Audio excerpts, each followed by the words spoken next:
Hello, welcome to the Picture Book Library.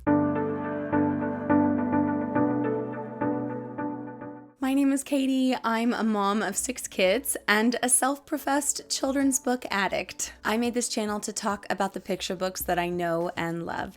If that sounds like your thing, go ahead and hit the subscribe button down below. Today, I am so excited to review a simple yet brilliant book. It's technically a reader, but it was a Caldecott Honor book in 1970. It's called Frog and Toad Are Friends. Frog and Toad Are Friends is a collection of 5 short stories telling the adventures of 2 very dear friends. They swim, look for lost buttons, wait for the mail, and generally just enjoy each other's company. When one of them doesn't feel well, the other tries to make him feel better.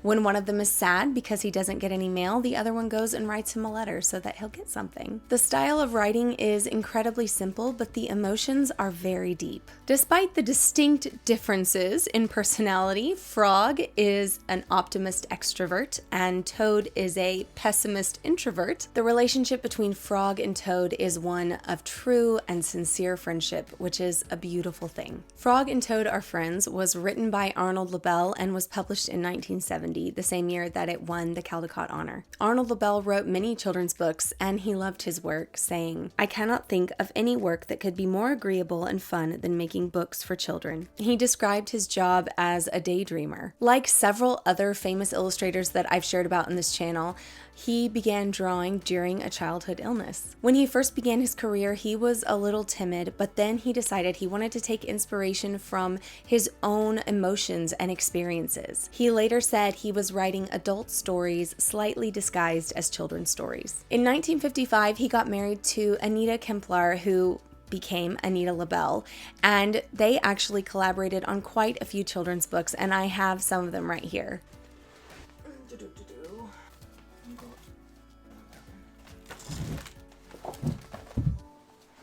The 2 that I have are On Market Street and The Rose in My Garden, both of which I've picked up at secondhand shops, but there are quite a few more. Arnold Lobel also won the Caldecott Medal for one of his books called Fables, written in 1980. Even after winning the Caldecott Medal and numerous other awards, Arnold Lobel was still very humble about his work and never felt that he was a really accomplished author. However, the rest of the world feels differently. Frog and Toad is actually part of a series that includes other titles.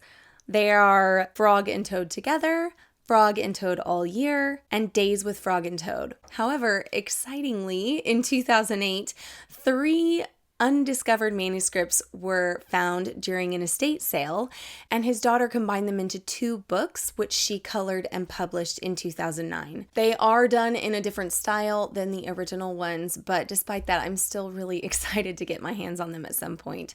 I'll link all these books down below, as well as my Goodreads book wish list, so that you can check all of that out. Frog and Toad was also made into a claymation stop-motion movie in the 80s.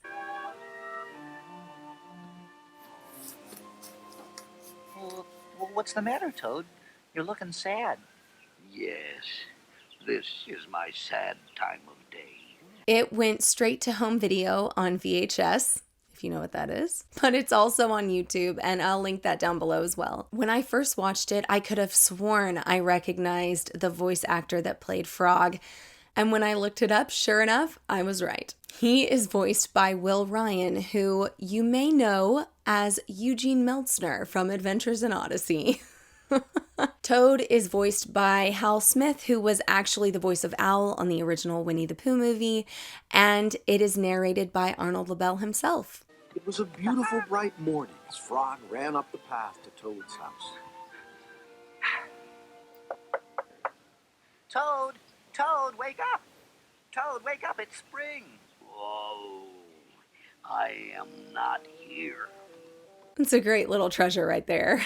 Frog and Toad also became a musical that was briefly on Broadway in 2003, a piece that was commissioned by his daughter Adrienne Lobel. Frog and Toad is illustrated with a limited color palette. The letters are large on the page and the stories are incredibly simple. And yet the relationship between these 2 friends is sweet and deep and strong. They are silly and sad and funny and caring. I want to leave you with my favorite part of my favorite story in all of the Frog and Toad books. It's from The Letter, which is the last chapter in Frog and Toad Are Friends. One day, Frog comes along and finds Toad sitting on his porch.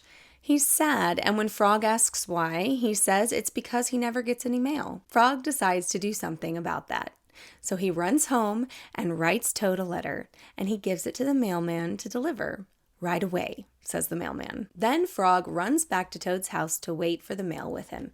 He finds Toad in bed. When Toad won't get up out of bed, Frog tells him that he has sent him a letter, and so they both go out on the porch to wait together. They sit there feeling happy together. They wait and wait and wait. They wait a long time. 4 days later, the mailman gets to Toad's house and delivers the letter, and Toad was very pleased to have it. So, have you ever read Frog and Toad? What's your favorite Frog and Toad story? Have you ever read anything else by Arnold Lobel? Drop a comment down below. I would love to hear from you. I hope you're having a great day, and I'll see you again soon. Bye!